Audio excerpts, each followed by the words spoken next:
En tu camino como administrador de bases de datos, vas a manejar el lenguaje SQL, el cual se utiliza para definir y manipular a las bases de datos y consultar información, por lo que es necesario que comprendas en qué consiste y cómo utilizarlo.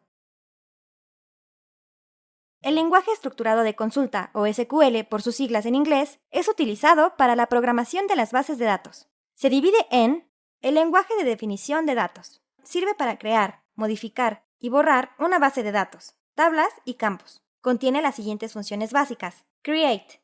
Crear objetos de datos, como nuevas bases de datos, tablas, vistas, entre otros. Alter.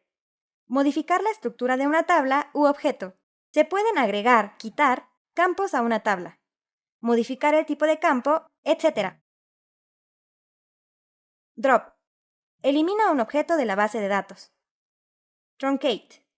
Borra todo el contenido de una tabla sin eliminar a la misma. El lenguaje de manipulación de datos sirve para insertar, modificar, borrar y buscar un registro de la base de datos.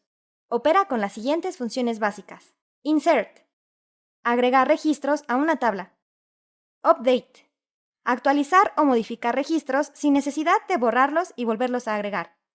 Delete. Borrar registros de una tabla. Select. Busca información en una base de datos. Todos los sistemas gestores utilizan SQL para crear y manipular a las bases de datos, incluso en su interfaz gráfica.